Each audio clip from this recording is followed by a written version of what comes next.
Moto Academy podcast. We're back, another episode. I still don't know what episode we're on. Eventually, I will figure that out. I'm discombobulated.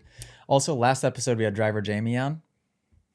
Never introduced him, just did the whole podcast, and most people probably wondered who it was the entire time. That's what you call a surprise guest. So this episode, we're going to introduce the Rob Father.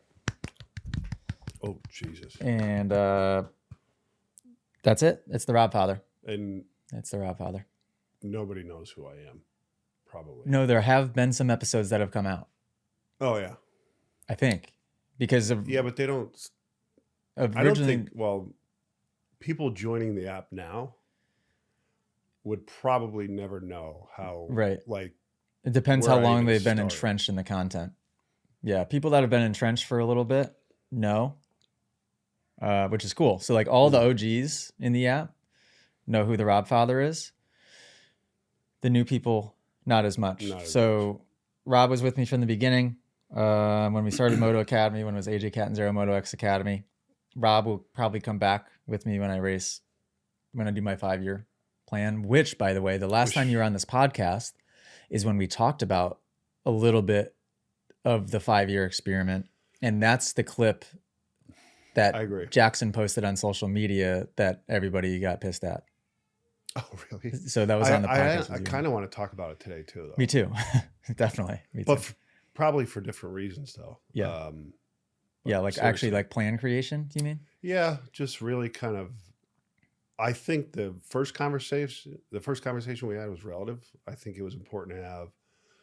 I just think that it's kind of like with life. As you go on, you start to put more tools in the tool bag, right? And you start. We've been talking about it more, or at least I have. I've been talking about it more the last week since I went to Gillette Supercross. Mm-hmm. That's about making it your reality too, and that's good because that's kind of what I want to talk about. So that's perfect that you've been like making a decision. Yeah, we went to Gillette Supercross, and which was by the time this is released, that was 2 weeks ago. Horrible weather. Track was horrible. Everything was horrible. Rain. I wouldn't have wanted to race that necessarily, but there was something about being back at the race because that was the first one I had gone to since I retired. Yeah.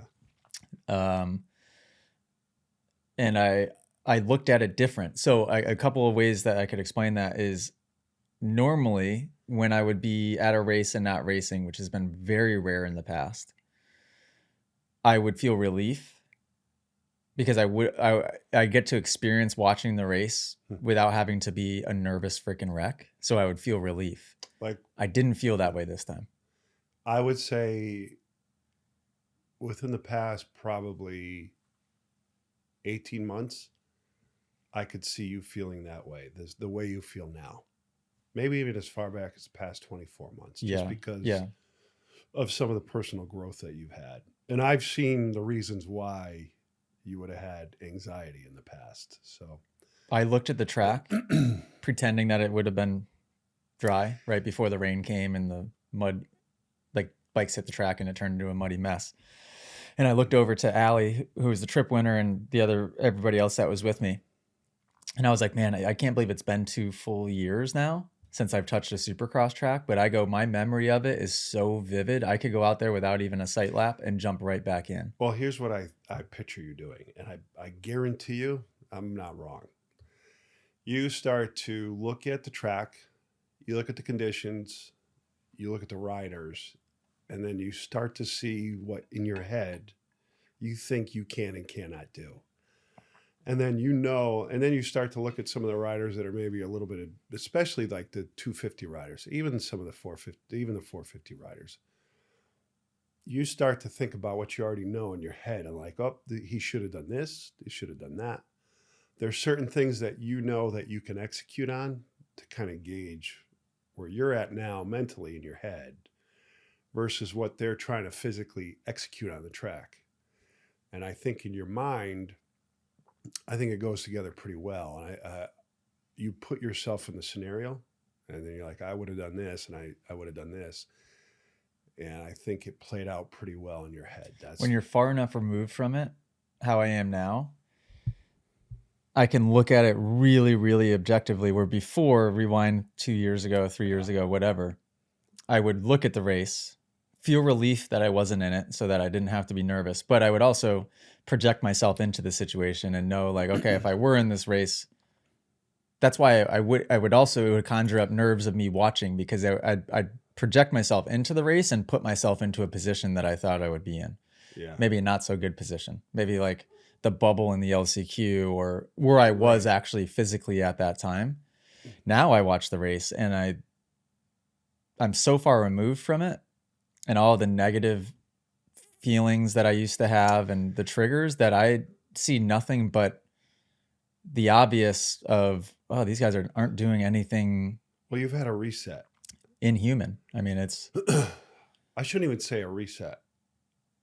You've kind of cleared, you've redetermined like how you're going to do things moving forward. So that erased, that allowed you to move past or move on from some behaviors that kind of kept you paralyzed in a lot of ways. I saw it. You know, I've been around long enough to where I've seen some of that behavior, and it really was just about you maturing.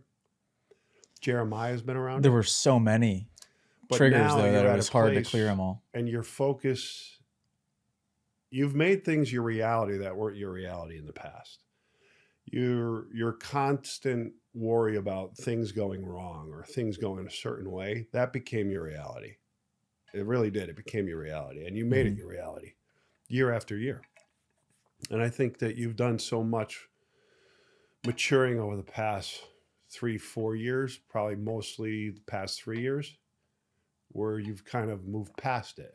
That's why I don't think I would call it a reset. I think you've had growth moments that have allowed you to put that kind of in its place, learn from it, and then just kind of establish a different mindset with yourself moving forward. That's why when I see you go back to the race, I think it gives you a great opportunity to where you think in your head, you know, you can take it.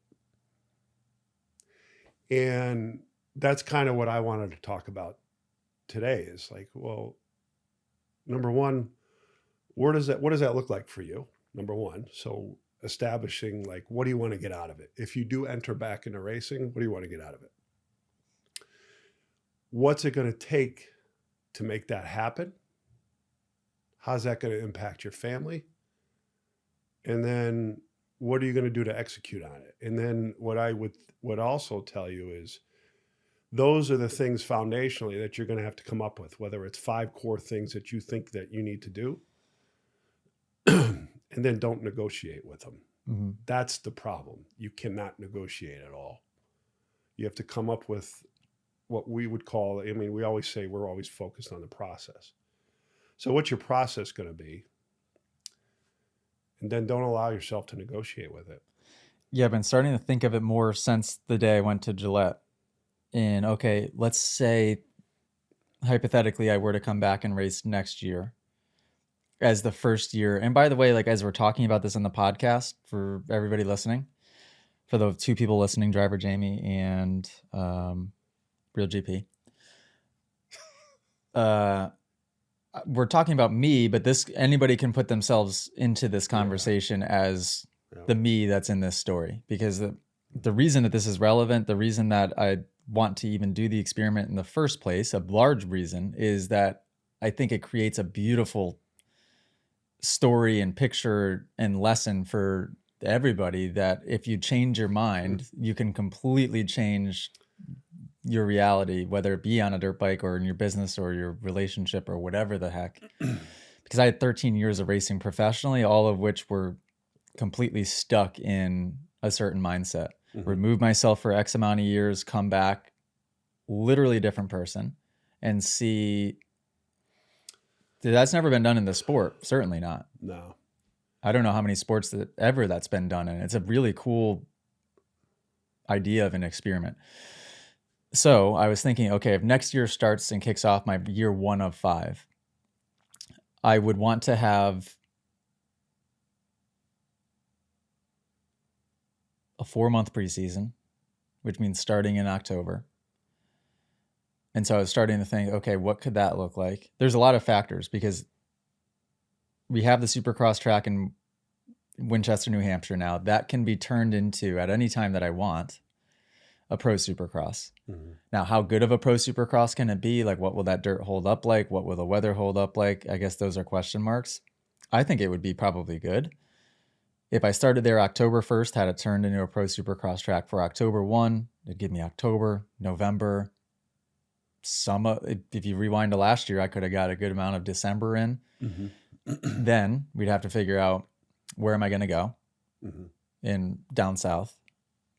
Right now, I've had a couple of conversations with Moto Bros, and I know that they're planning on making a Supercross track, so that could be an option, because that would put us in Naples, which sounds nice, because I wouldn't want to go and train and spend significant periods away from Allie and Millie. There's no reality where I think I would do that, unfortunately. Well, it's one of the things. That's why I mentioned it, because it's another variable that you have to equate into it, Yeah. and you can't negotiate on it. Yeah. So that's a big one. That's probably the biggest one. Well, right. So if it required to go down south, like if somebody said, oh, you could go to, let's say, Jet and Hunters, but that required me spending 4 days out of a week away from Millie and Allie, no way. But just so everybody understands, Allie's full in. She's on board. Yeah, she would probably say it'd be okay. It would be more about whatever AJ puts from a structure standpoint to make it work. Mm-hmm. And it would, I think you're right in the sense that you'd have to, and for those of you who don't know, AJ's been the king of winging it last minute, the king for many, many years. I just think when you have other people involved, like your daughter and your wife, that are committed to it, you should probably put a little bit more effort into making sure that they're in a position where they're happy too, rather than winging it. So this is kind of why, we brought up the conversation yesterday, but now my mind is running on all the things that I think that you have to kind of put in place long before you even start the training process, like in your mind, right? Yep. That's whole one factor. I'd have to figure out who I would want to partner or collaborate with on the bike side of things, and having a bike built, because that would be another thing. I wouldn't want to, the bike I raced with in 2023 was pretty good. Suspension, I would say not so much, but everything else I was pretty happy with. Mm-hmm. But I would like to take it a step further. Motor package wise, I'd like it to be a little bit better. And suspension wise, I'd like it to be way better. Yeah, like I think TLR could definitely do a good job for not that much money. Yeah, you and I talked about this yesterday, kind of talking about some of the people that we know have had a huge impact on. You see a lot of people come in and out of the sport. The sport is just famous for chewing people in that have a genuine interest in coming into the sport, investing in the sport, but a lot of them also fade very quickly. Todd at TLR has done, as far as I'm concerned, he's an artist, and from a performance perspective, there's a lot of people that incorporate a lot of technology to help. Todd's built a very large wealth of knowledge, and it just through his experience and his journey along the way. As far as I'm concerned, I don't know that there's anybody as good as he is and he's really accessible and affordable. I think a lot of people think, oh, well, I can never be able to get my bike done and make it faster within the budget that I have.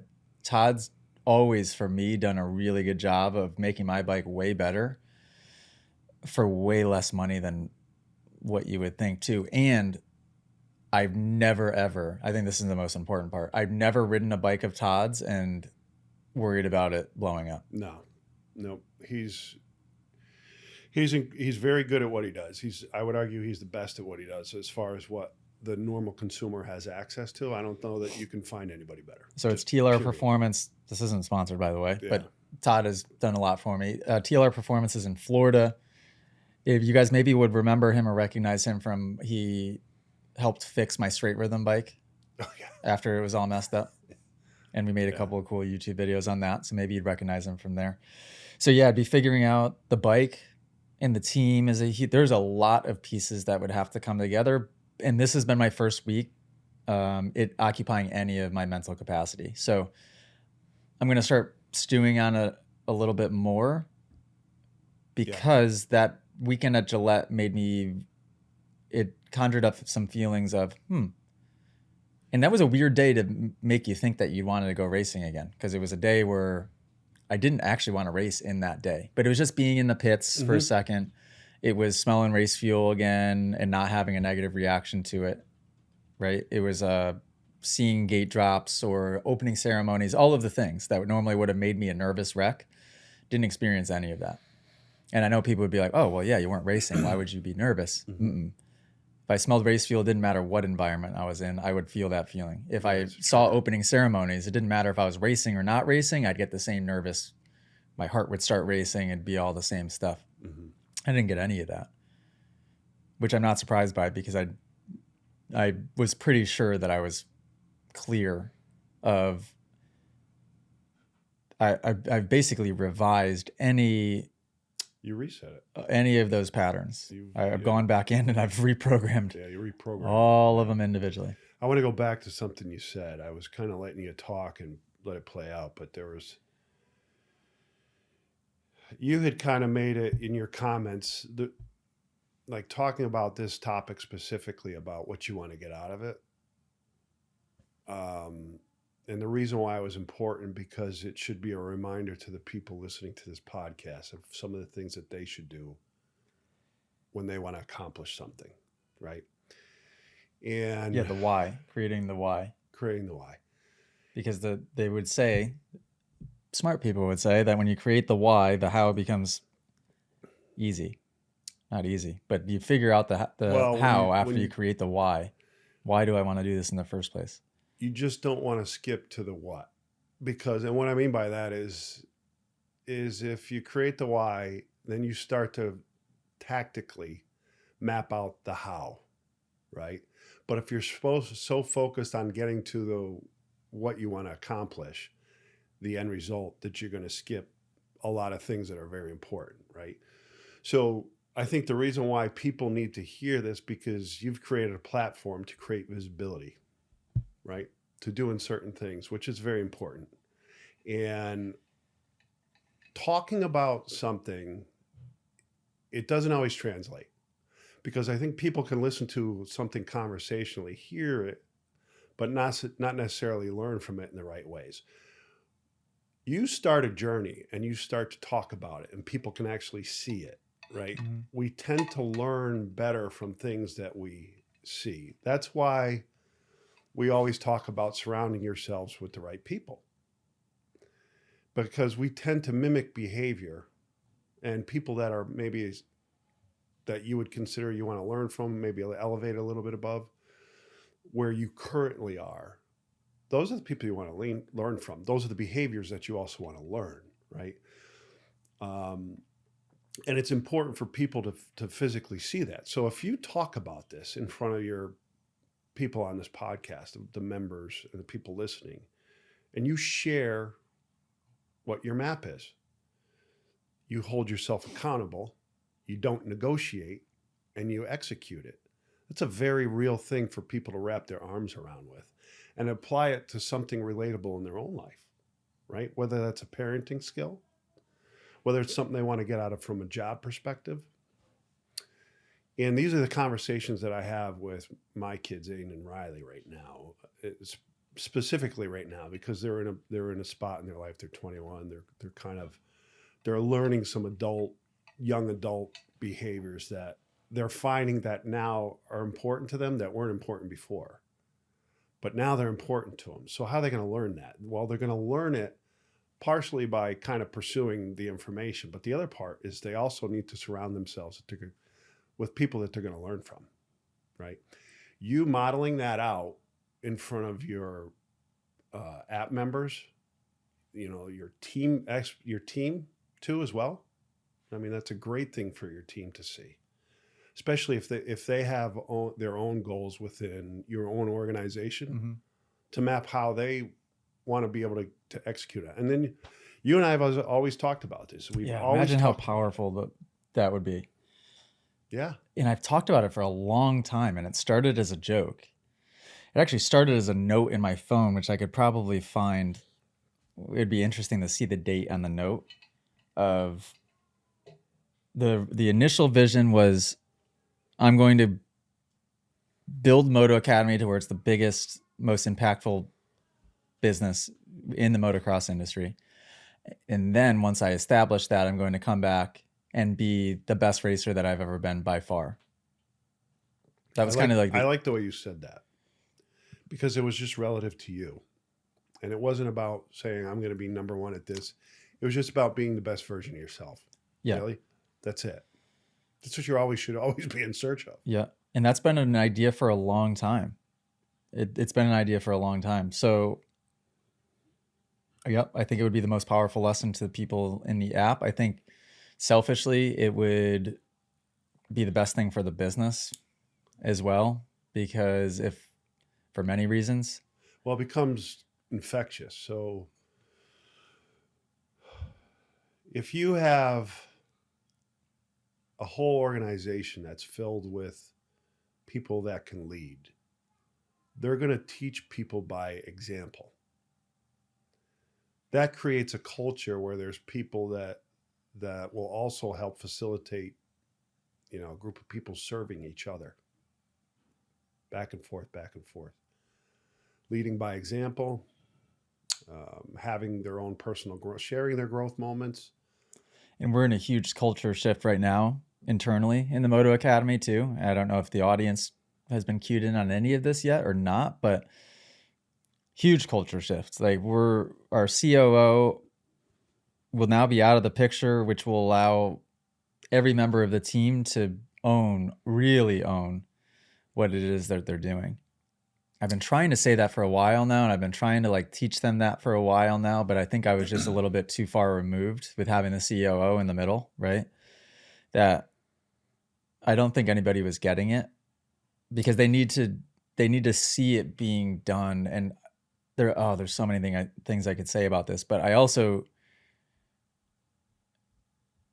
there's part of them that probably thinks I'm just crazy because I'll say that something is possible, and I know that to them it feels like it's not possible.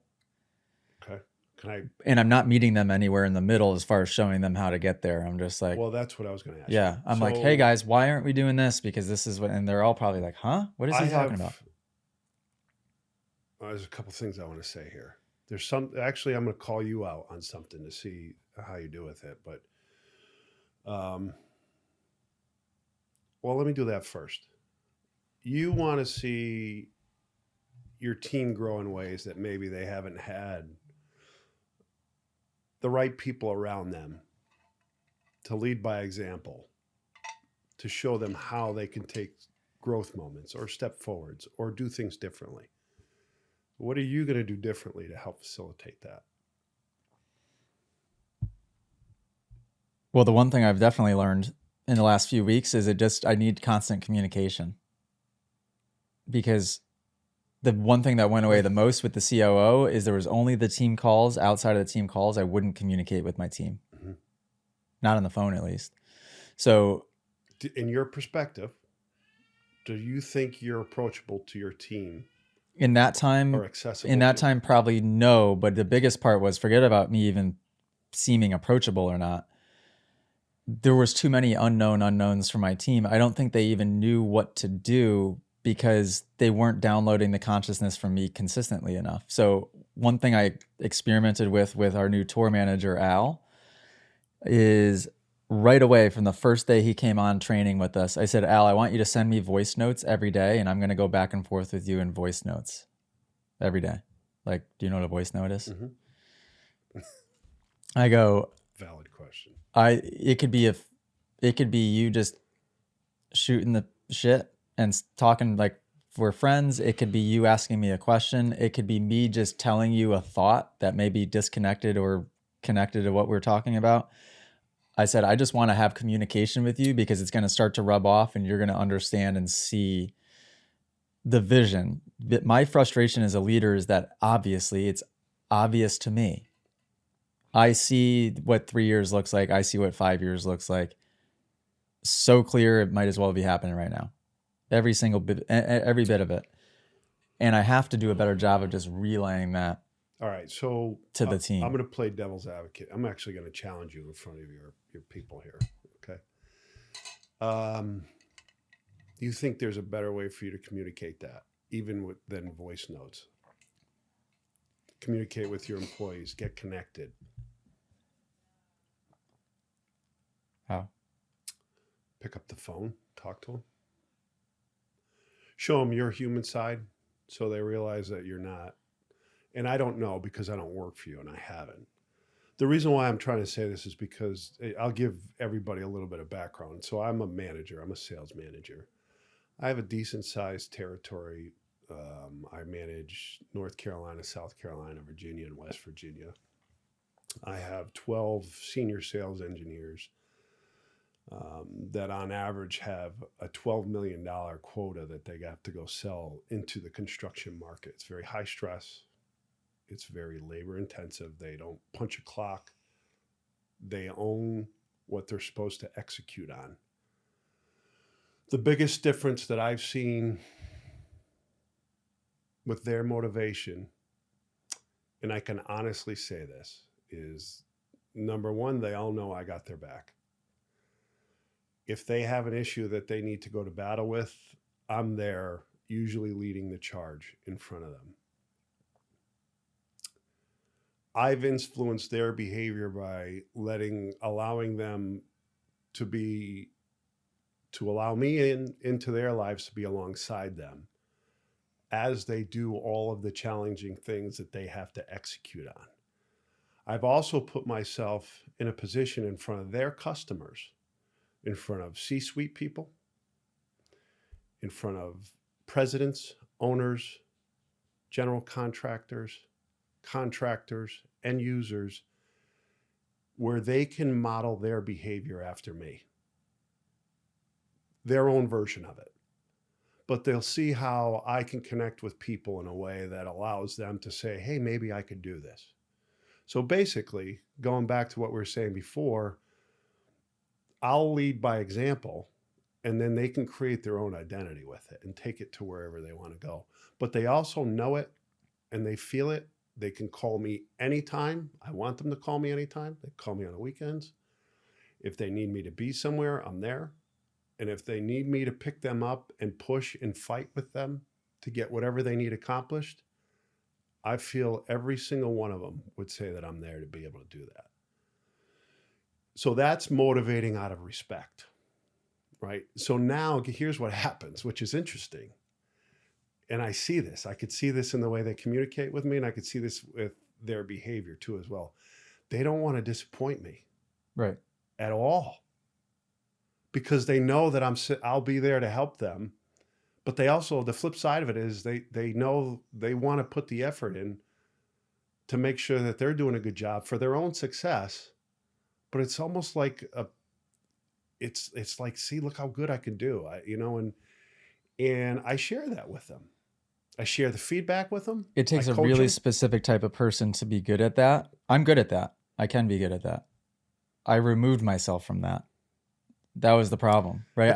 Figured. That's why I asked you. I tried to hire the COO these last 3 years, right? And shove somebody, even in AJ number 2 days. So when I say I had an employee who also is named AJ, and we started calling him AJ number 2, which is probably unfair because that means I'm AJ number 1. We also called him Akeem because he told me that AJ stood for Akeem Jamal, and I thought he was serious. So Akeem tried to shove him into that role, failed miserably because it just didn't make sense, right? Tried to shove Tony into that role, didn't work. Tried to shove Hannah into that role, didn't work. Every time it just made the team culture worse, because I had to then I was like the bad guy in a sense. I was still doing vision building and all the important big picture stuff. And then I would when I would take my look down and see what people are up to, I found nothing but just, they missed this. They didn't do this. They didn't think of this. What the heck were they thinking when they did this?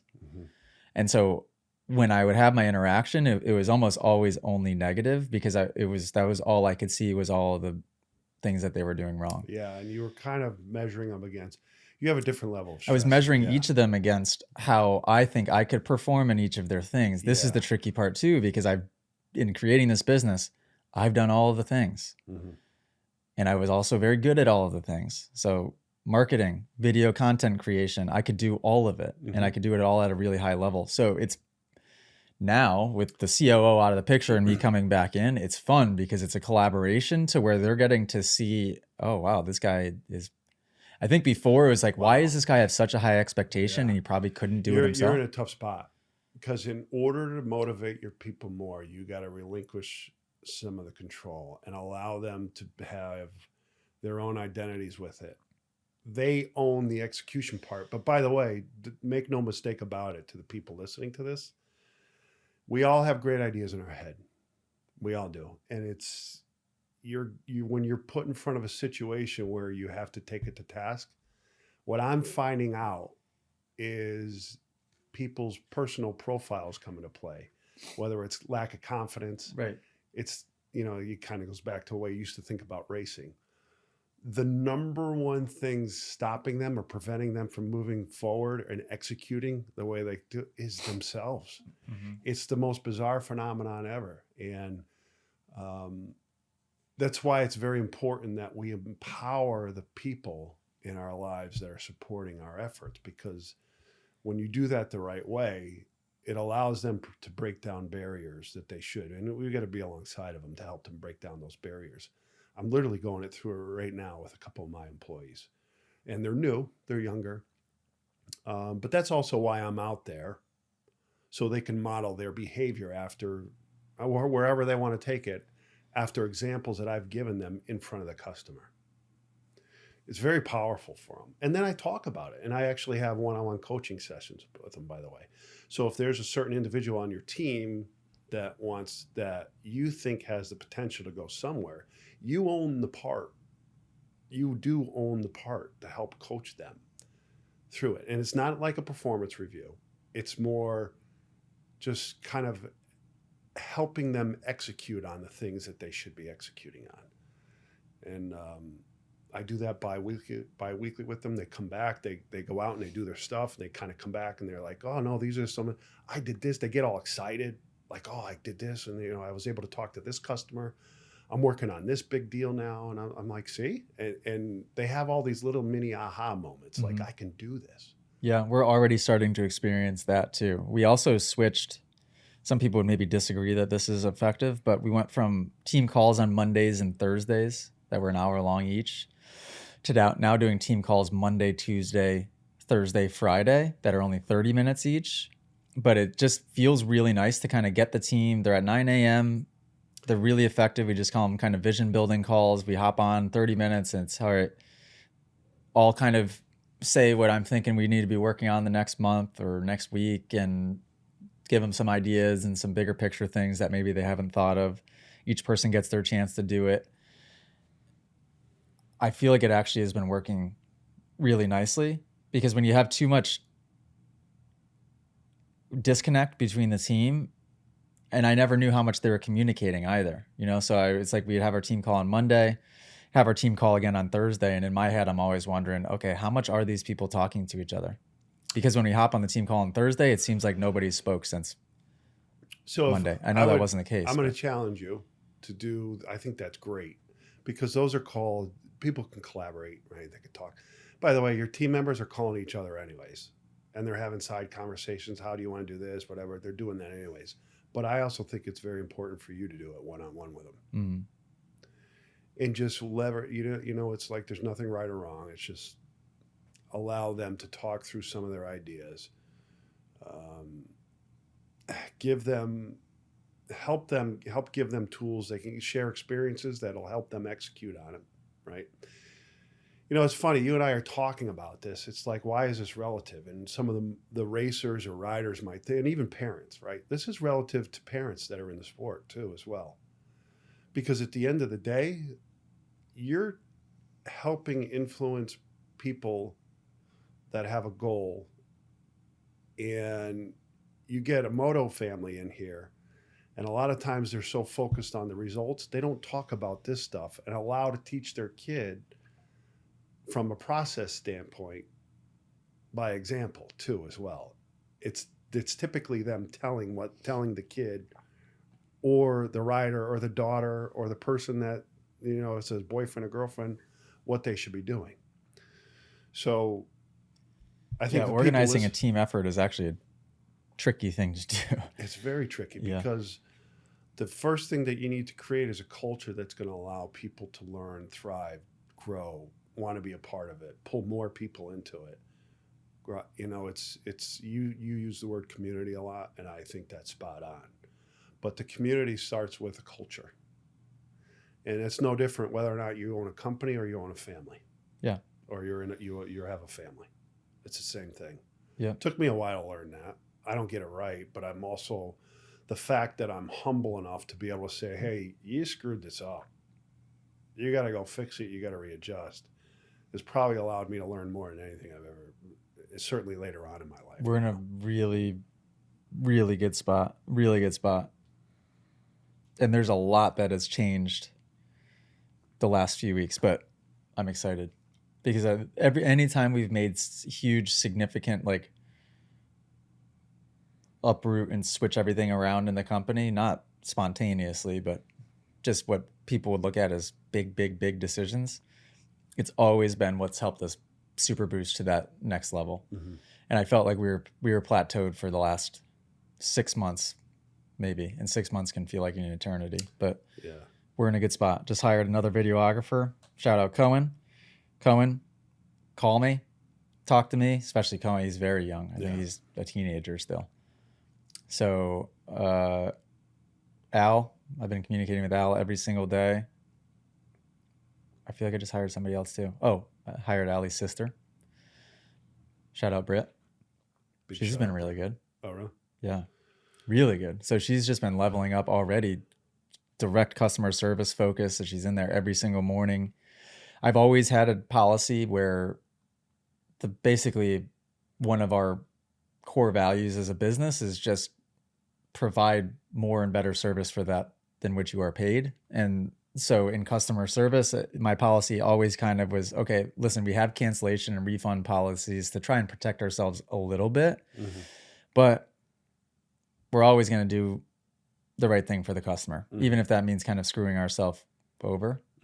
And we've always done a really good job of that. Now it's just leveling that up. And I think the next level up for that is instant responses in that customer service email or the phone number that we have. So people aren't waiting a day or 2 days to get a response. Now it's just like she's in there. That's the biggest part of your community right there. Right. And if the communities, even if, you especially want your customers part of that culture too.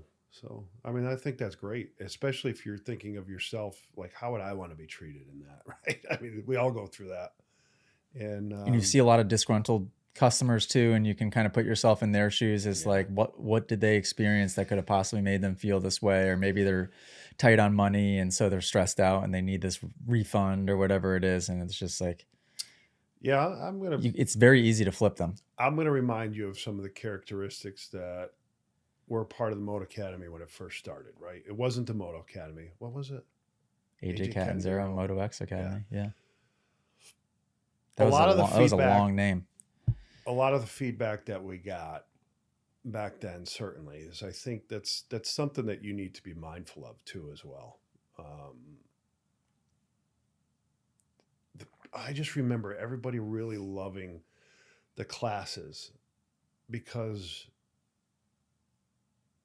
it wasn't like it was just... They couldn't believe how much attention they actually got. It was that, the approachability, the relatability, the casualness of it, the excitement. I think they genuinely could feel, and I know it, they could feel whatever you and I were putting into that day. We got, I don't know how many comments about it. So what I want to remind you of is not to forget about that, because that makes your community unique, because there should never be a kind of a hierarchy. It should be, everybody should be able to communicate effectively within that community and be approachable and be reachable. And I think from your perspective, as the community grows, you still need to be that person. Same with your employees, same thing. So people are going to invest in people that they're drawn to and are approachable. And that's how they pull more people into the community too, as well. Mm-hmm. So, yep, I think we're in a good spot. Yeah. Speaking of drawing people in, now that everybody's asleep, now that there's only one person still listening, and it's Driver Jamie. Shout out Driver Jamie. We had trip winner. What's up, Jamie? Have you met Allie yet? Crivello? No. Oh, you would love her. Kindest, sweetest girl. She's 17. We flew her and her parents in from Portland, Oregon last weekend for the Gillette race. So they were the latest trip winners. Fun and fact. The more we got to talk with them and spend time with them throughout the weekend, all of us by the end of that were like, oh my gosh, this is amazing that this is the type of family that the Moto Academy attracts. That's funny. Like, she's on the so other side of awesome. the country. So, fun fact, Allie and family. You might know who my nephew is from Portland, Oregon. Oh, yeah. Yeah, I wonder if they are into follow basketball at all. That's funny. Yeah. Yeah. Shout out Kling Kong. Kling Kong. I'm the OG. Let's be honest. I'm the OG. When did they start calling him Kling Kong? When he turned pro or when he was playing for UConn? No, so it was UConn.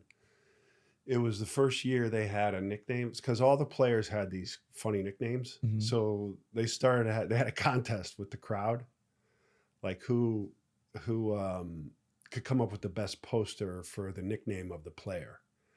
And I gave Donovan my nickname, which was Kling Kong, because my last name is Klingen, and I look like a big gorilla. For those of you who don't know me, I'm like 6'7".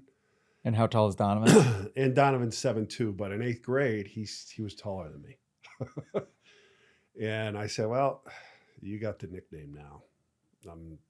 You're taller than me, so you are now Kling Kong. So we gave him the nickname. He had wound up becoming more discussed in college. Someone created a poster. They wanted a poster was like on TV and stuff like that.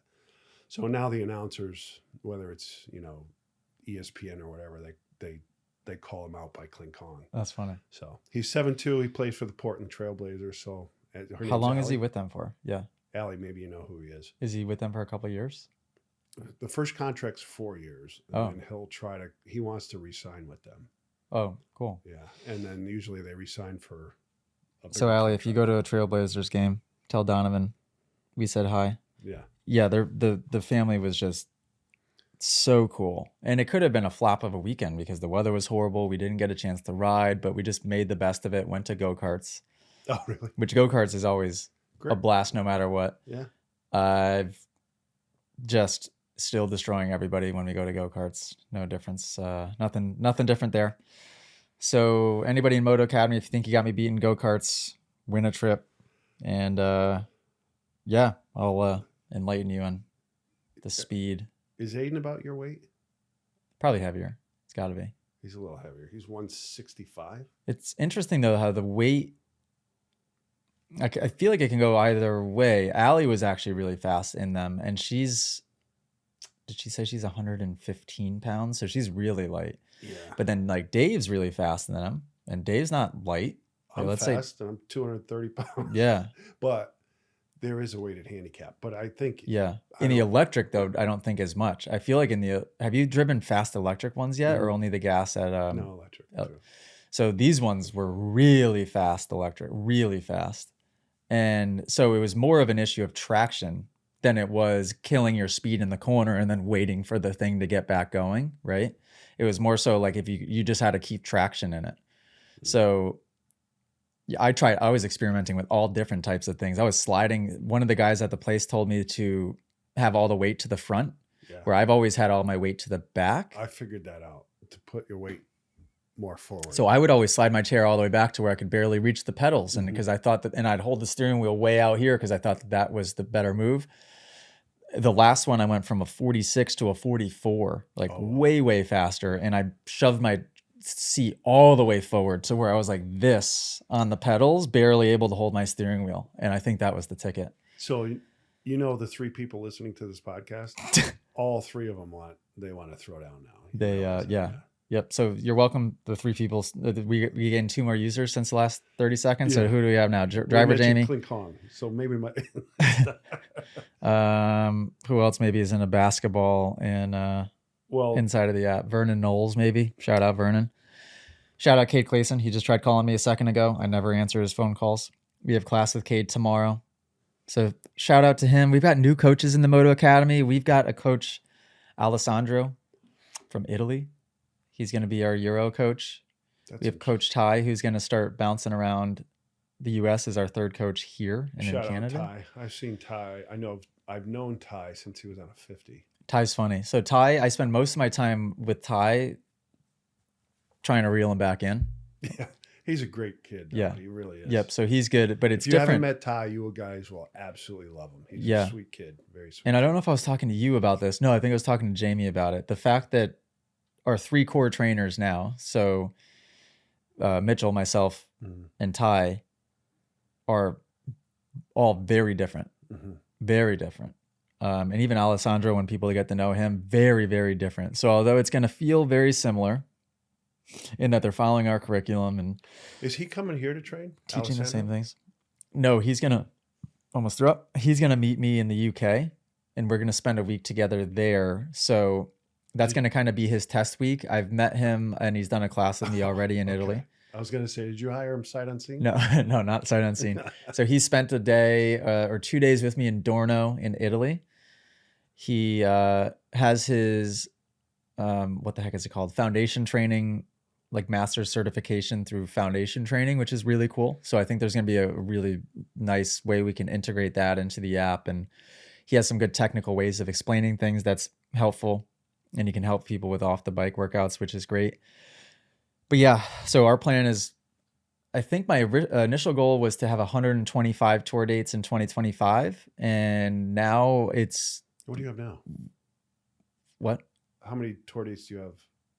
I think we're about 20 short of that. We probably have 20 to add. So I bet you we have 105-ish.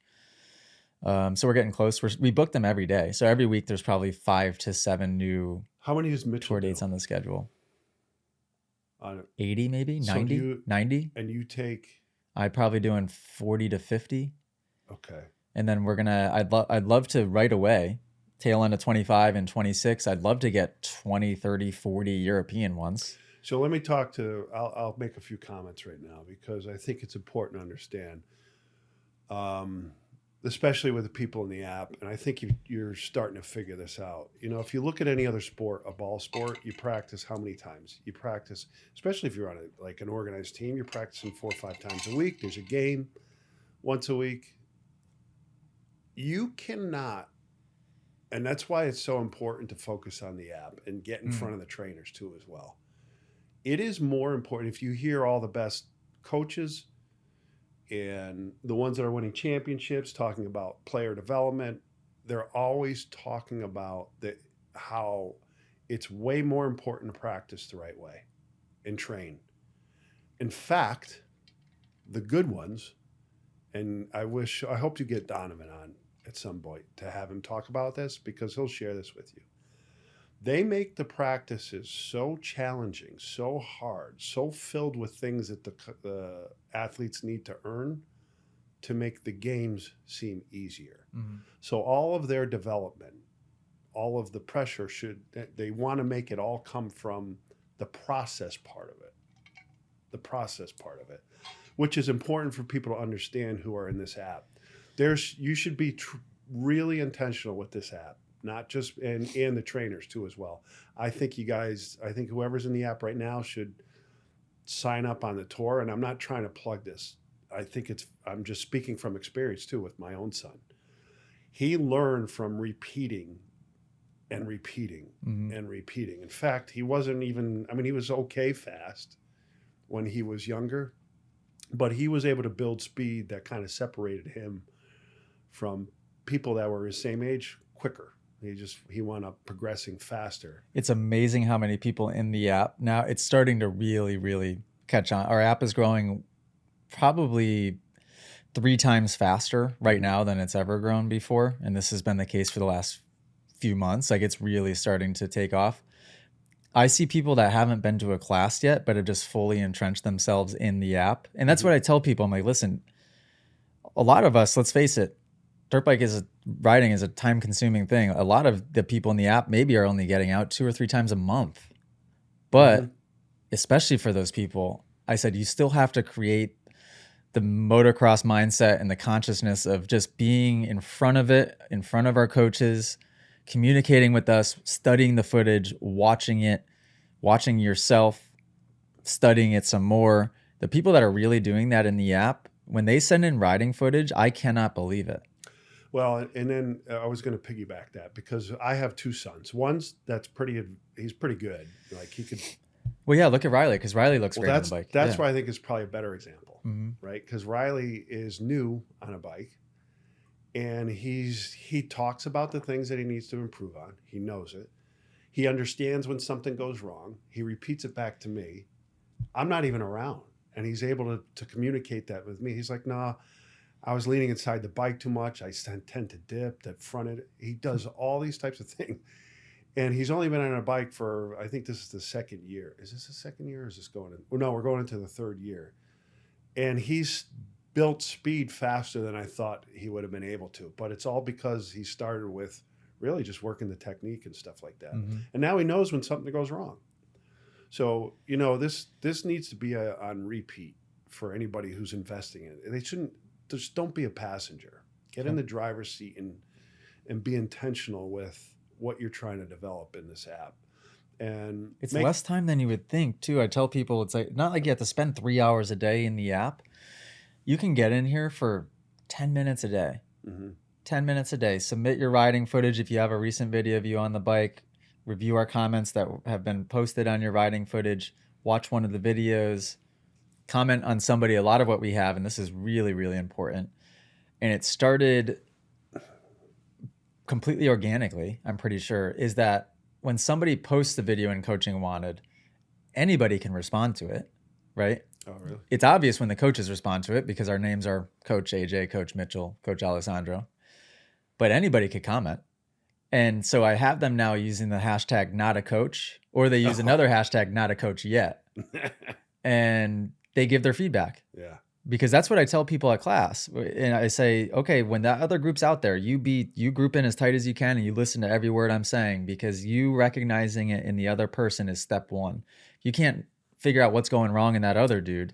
How are you going to figure out what's going wrong in your own riding? That ties Impossible. into what we were just talking about. So in the app, it's so cool watching these people help others and how accurate their feedback is. Yeah. So do that when you get in the app. Don't be shy. Don't think you have to be any type of person. Like, don't be afraid to be wrong. And by the way, I'll correct you if you're wrong. So that way you can learn. And so that way people don't get confused on what's correct information and what's incorrect. Give other people the feedback. Use the hashtag not a coach. I think it's so cool. Yeah. But 10 minutes a day.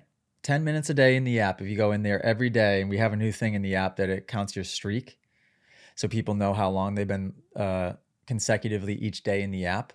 I got up to 82 days consecutive in a row without missing it. And then I lost my phone in an Uber and he didn't return it for a day and I lost my streak.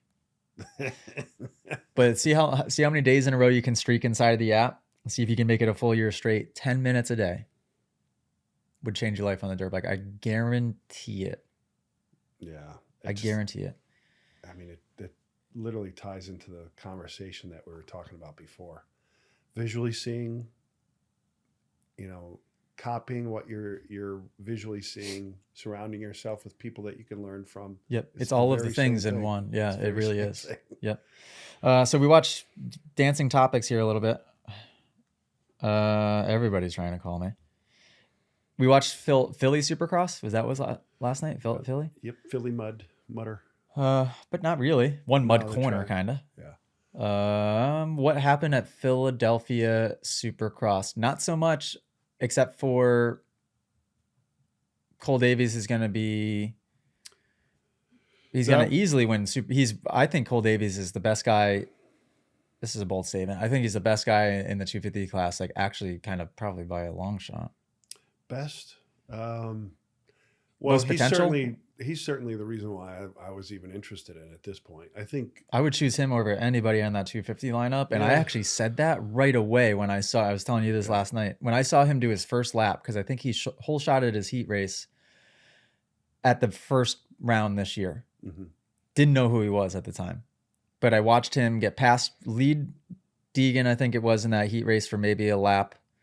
Deegan got by him, and then he rode behind Deegan the whole rest of the time. So composed. And I was like, who is this kid? He looks amazing on the bike. He's the most fun to watch right now, without question, out of both classes. Way better than Jet at that time. As far as first year. And I'm not talking like better as in, when I say better, I don't mean faster or. There's some similarities that I see. I just think, a lot of similarities. Yeah, I just think he has better footwork than Jet did at that time. I also think he's a bit more composed than Jet was at that time, because I circle back to Jet's rookie year when he was against Ferrandis, right? Oh, yeah. But Jet, I mean, it's understandable, though. I mean, if you had put, I'll give you for instance. Jet paved the path. I know many others paved the path before around all the star riders. Oh, yeah, because Jet, that was, yeah. You see what I'm saying? I think Jet had Hunter, but he wasn't around a group of people that were like that. And that's quite candidly, that's what I think is elevated Cole. Probably gets you comfortable in those hectic race situations. Part of it is Deegan too, from what I understand. Yeah. Deegan, and Deegan's kind of, he pushes him. And he's got a good recipe, and you can tell he's taken, I think Ben Townley trained him. Townley's really smart in that way. Yeah, I think Jet was the one who, the Lawrences sort of paved the path a little bit more on what a holistic technique should look like. And now, basically, if you don't ride that way or close to it, well, you're not going to stand a chance. We talked about this last night too. Like, you even watch Chase Sexton. He's definitely modified his core position, the way he's definitely more intentional with where he's centered on the bike. He makes less mistakes now. He's not leaning inside like he used to before. He was a little looser too in a couple of years back, where he was crashing all the time. He's very, very deliberate, yep. And a lot of it is he controls the bike a lot with his core and the way he is centered on the bike. It's amazing how it still hasn't, at the pro level at least, those guys are hard-headed and they don't want to create change, because you take a look at most of those guys and they haven't figured it out until that one guy goes faster than him, like Jet did. Yeah. And even Tomac. Tomac's talked about it. He talked about it on the podcast where he's had to change. He had to, keeping his feet on the pegs more. Yeah. Getting used to that. Same thing, gripping the bike with his feet. He's done things to help him gain leverage where he was probably a little less focused on at the beginning of his career. He used to hang it out. He used to let it all hang out and just go fast. Mm-hmm. It's kind of so essentially our takeaway from Philly was Cole Davies. What else happened? Transitions were really weird. Transitions get weird because when the track's covered, the top of the jumps stay hard, the pockets get soft. So it's like the year that Roxon grenaded his arm. That's why that happened, is that track was covered. When they uncovered it, they get these weird pockets. So if you saw guys, a great example actually would have been when Vial went to go table over 2 and just got one of those. That's the hardest thing to combat in Supercross, because if your suspension rebounds maybe more quickly than what you're expecting, because that pocket G'd out harder than you were thinking it was going to, your bike will go anyway but straight. That's the worst feeling. Yeah, actually. But he kind of put himself in the best position. Like, he didn't have control at that point because the bike got sucked into a spot that the only thing he could do was put himself in a body position that would help him. And he did a good job. He was centered. He probably wouldn't have crashed had that tough block not been there. Probably not. And then his start in the LCQ after that was pretty darn impressive from the far outside. Yeah. You just saw him stay on it. He stayed on it. That was one thing. No joke, for a 1/10 of a second longer. He got 10 feet in a very short period of time. Real short period of time. Yep. And he still made the corner. Yeah. Yeah. That was a good example, because that was one thing I was always nervous of, is I would maybe even have a start sometimes, but I'd back off early. We all know. It used to drive me nuts. Me and Jeremiah. And then we can never say anything to you. Well, because let's face it, that wasn't because of my even fear of the first turn. That was a subconscious behavior from all the other fears I had about the rest of my race and where I thought I belonged in the rest of the race. I didn't want to get the whole shot because I didn't think that I belonged up there anyway. Well, hold on. Let's back up a second. So I would just I ease would off. agree. I agree. I totally agree. But let me just give the audience what I'm talking about. I can't tell you how many times AJ's had to jump out of the gate. Oh yeah. I can't tell you where his front tire was right there with everybody that was first out for probably no joke, at least half of the start, at least half of the start. And then there was the majority of the times you'd end up at the back of the pack. And it was one of the most frustrating things. Yeah. That and you not keeping pace in time qualifying. You used to never give yourself an opportunity to develop flow. Yep. To put down and never. Those were the two biggest pet peeves. Yeah, for sure. The start, shoot, forget about being out there with the front guys that first 20 feet, 100 feet. I was very good at that initial launch out. If anything, there was times where I'd be probably the wheel on everybody, and then it didn't matter because I didn't want to. I would agree. I'm just trying to. Unless it were an LCQ or something where I believed that I could win it, or be up front in the first couple of people. I didn't recognize this at the time, but I didn't want to be up there. Well, I wanted to start in dead last and then to maybe when you did pick a couple guys through. You know when you did well? When I crashed in the first turn or something? No, when you got pissed off. Yeah. There's times you threw the bike at me.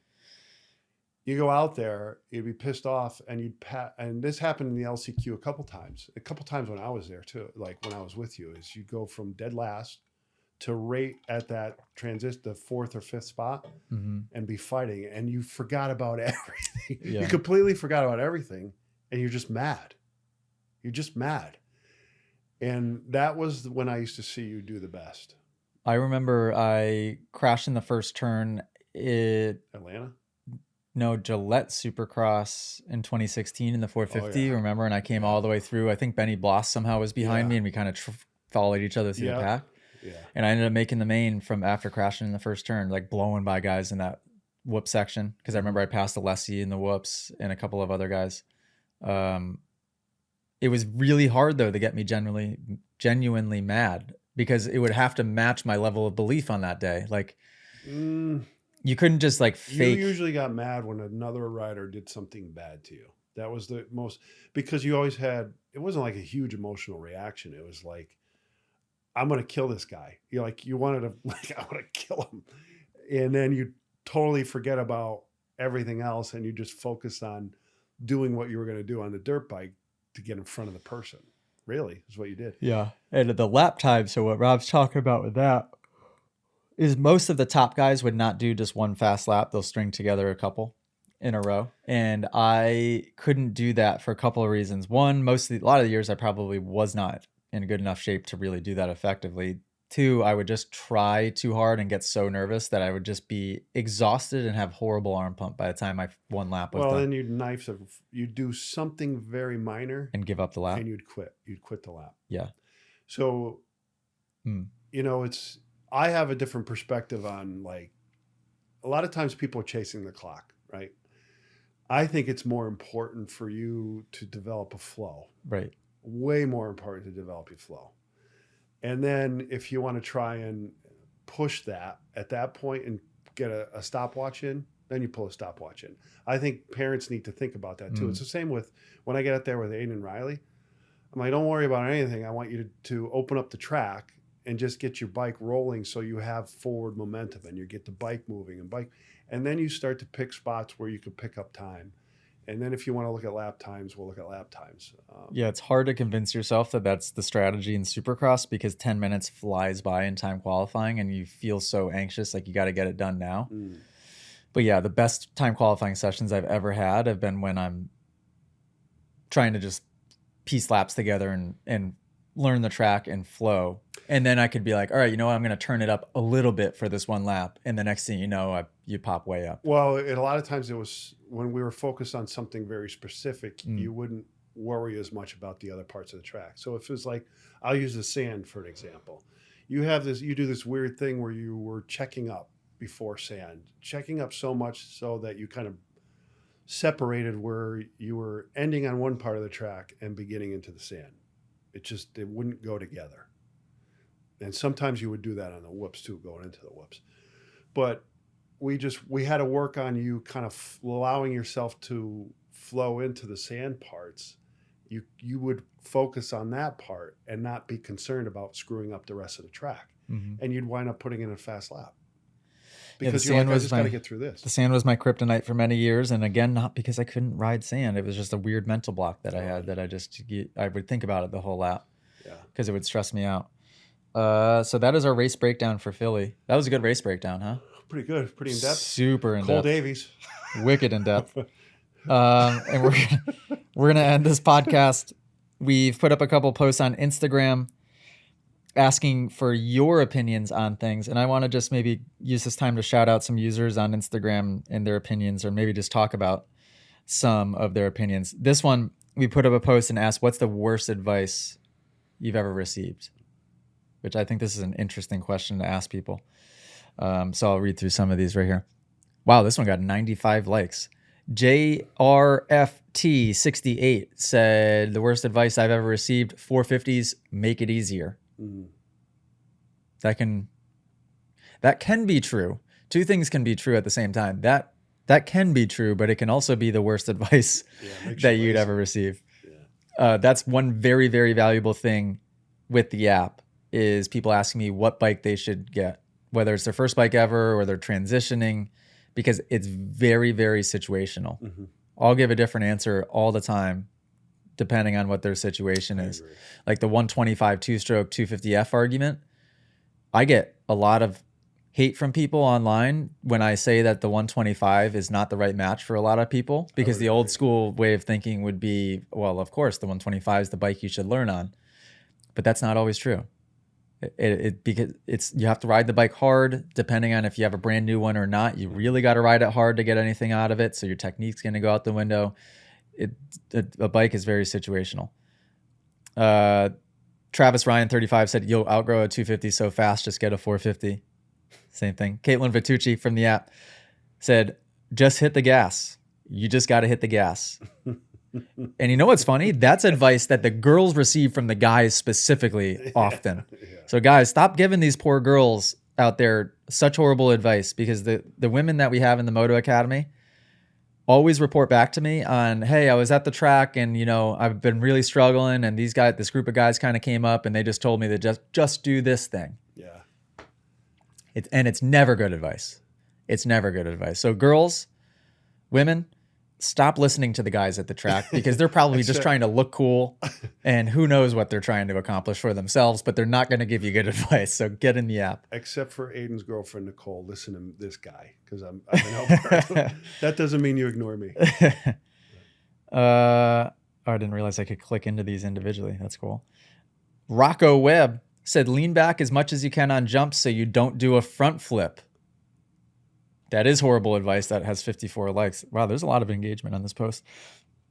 Leaning back to not go into an endo is a huge misconception, and I see this at class. Also, leaning forward to not loop out is also a misconception, because it depends on the jump face. A lot of jump faces at most tracks that I go to are kind of short and steep and pretty abrupt. So if you were to lean back on a jump face that has a quick compression rebound pocket and a short transition, leaning back is the quickest way to do a front flip. And the opposite, on that same jump face that is short and steep, if you were to lean really far forward and get your knees forward, thinking that you're going to save that bike from looping out, guess what? You're going to compress and unload the forks, and that's the quickest way to Ronnie Mac yourself straight up and down. Yeah. It's amazing how at class there's still that misconception. And it's also, I think, instinctual, right? People just assume. Well, they typically push away because they think they're bracing that too. themselves. So it's a subconscious push away. Yeah. But it's also logically, when you think about it, you think that this on the jump face would mean this, right? But that's not the case.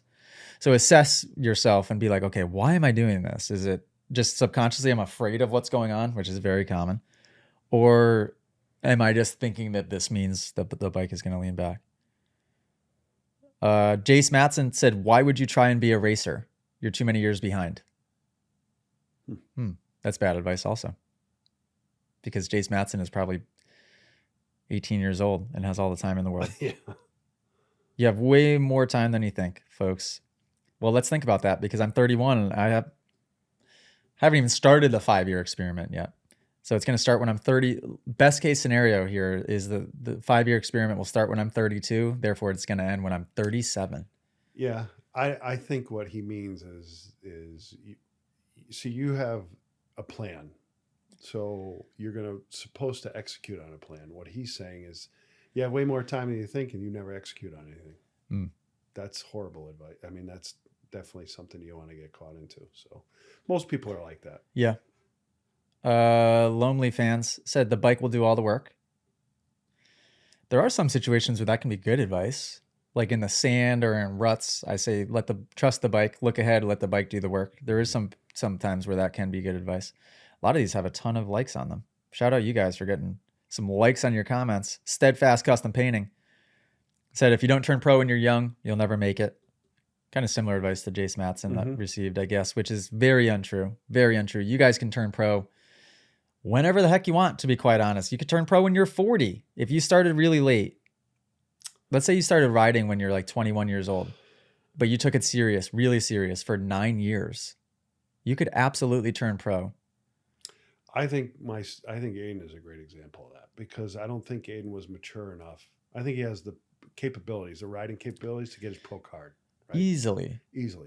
Well, But Aiden's still very young too. How old is Aiden? He's 21. But he's old enough to where most people would write it off. But at 21, I think he's got a way better shot. I think he would probably...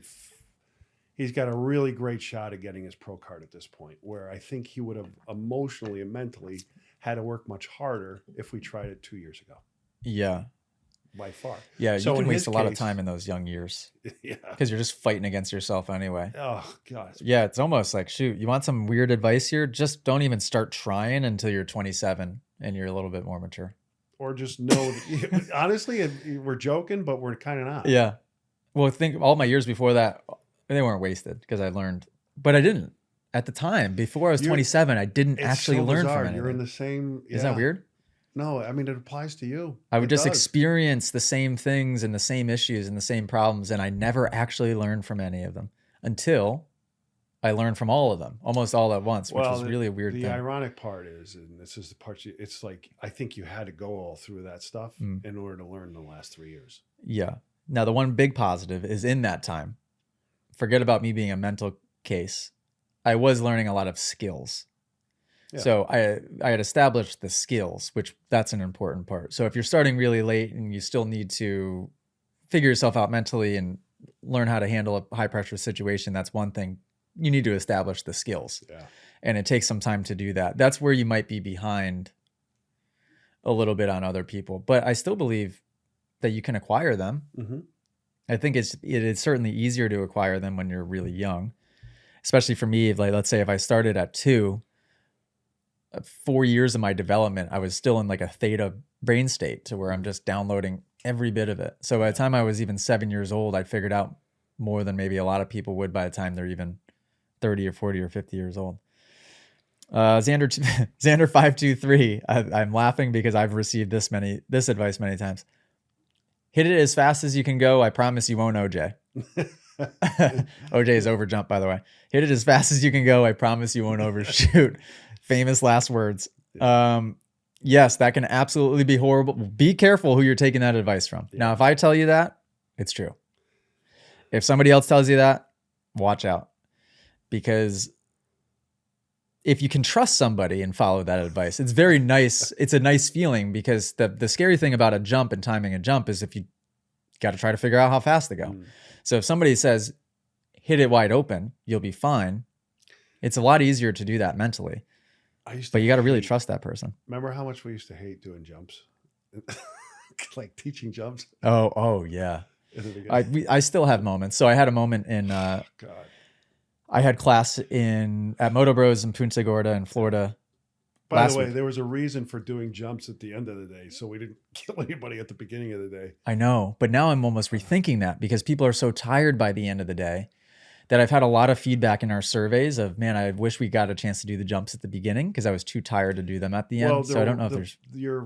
The people are right. They're right because it's the one thing that is the most dangerous. Yeah. And they worry about it. So we could do a whole day on jumps. Oh, really. Yeah. It's just, So we had some sketchy ones, sketchy ones in Florida. But everybody lately, especially, I think I've been stressing the 30%. I've been telling people literally on class day, ride at 30% or less.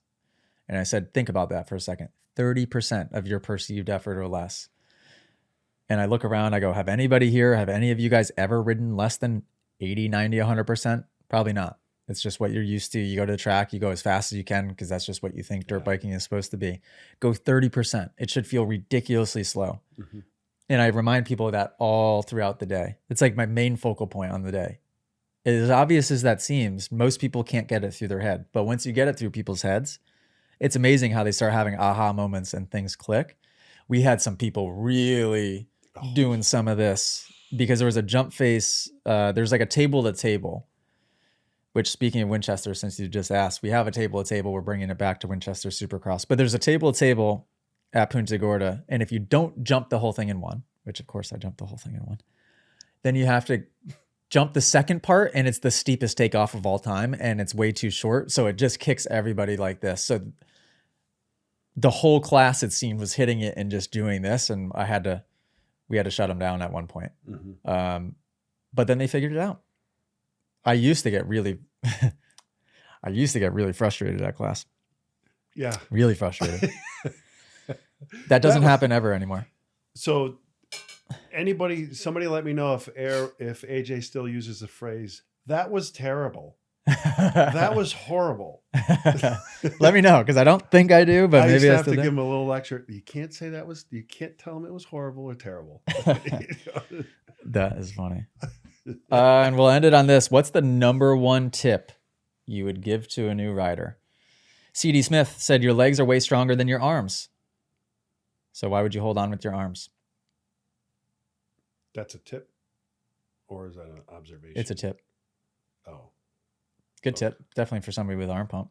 But I definitely think that can also be misconstrued and misunderstood. Crash Test Panda said, make sure it's fun. Took me a long time to realize that. Yeah, that's like that's advice that you can't tell somebody that until they understand what that means, because it's actually, we'll do the opposite. There's probably not been more frustrating advice than somebody trying to tell me to go have fun when I wasn't ready to have fun yet. I would look at that person and just think to myself, like, what? What do you mean to go have fun? You want me to go have fun right now? Like, I have to qualify for this main event, or I have to do this and that. There's nothing fun about this, because my mind was just I was so attached and entrenched in all of it. I couldn't even understand what that meant. I could see that. To go have fun. Yeah. Yeah. So that's honestly, what's the number one tip you give a new rider? Make sure it's fun. I don't know. No, I don't know if that works. I have a couple opinions on this. Number one, if you're looking at, like, you got to be patient. That's the bottom line. Allow yourself to be patient, because you got to give your body a certain period of time to muscle memory the movements that you need to execute on. That's the first part of it. So be patient. Be patient. The other part is, don't be deathly afraid of the motorcycle. Someone made a comment. I don't know. It was something about let the motorcycle do some of the work. Yeah, let the bike do the work. Yeah, let the bike do the work. There's merit to that. I think a lot of times people try to protect themselves and hold the bike back too much. Yeah, way too much.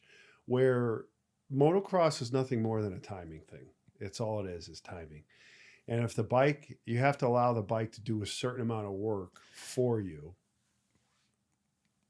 You have to allow the bike to do a certain amount of work for you, just to be able to execute on the timing. That's it. And that doesn't mean go. Could you actually swing your knees that way altogether? And we'll switch sides. Because that way you're not in my shot the whole time. I just thought of that. Do you want to start over? Yeah. Should we start? Yeah, we're going to start this over. Okay. Welcome back to the Moto Academy podcast.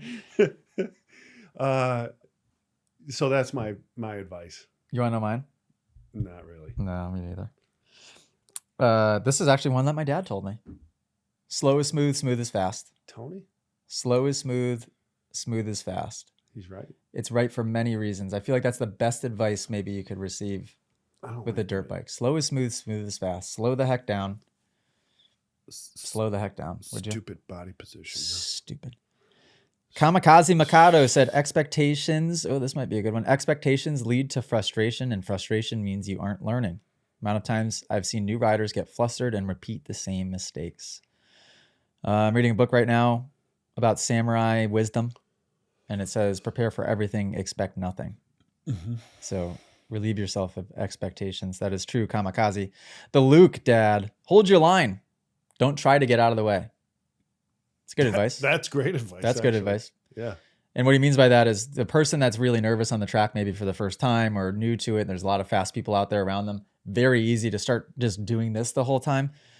When you do that, I don't care how good of a rider you are, you're going to start swerving into those people. So just pick a side of the track, be aware of where people are, but worry about yourself. Hold your line.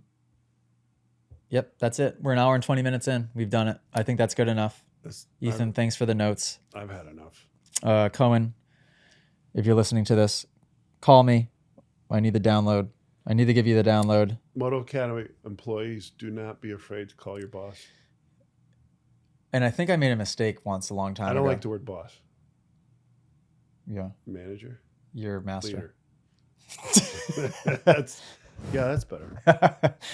I think I made a mistake once upon a time, and I think I told the team to like schedule calls with me.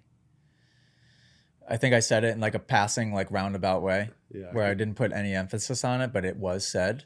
Because that was your mindset. Because I could call you out so bad right now. We were in Tampa, and I remember something very specific you said. But you've definitely changed your mindset. Yeah. Without a doubt. Yep. So team.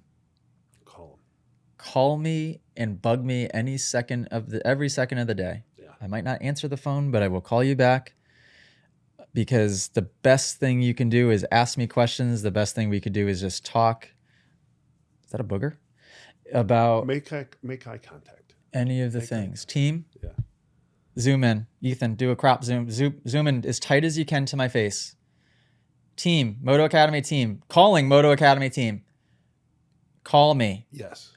Call me, text me, send me a pager, an alert on a pager, Slack me, send me a message in Slack, Snapchat, Instagram DM me, Snapchat me, email me, send a carrier pigeon, a smoke signal, anything you need. I'm here at all hours of the day. Yeah. And if he doesn't answer, text me. I'll call him so he can ignore me. As long as you call me master. Oh, yeah. Let's redo this. Hi, welcome back, Moto Academy podcast. Okay, we're done.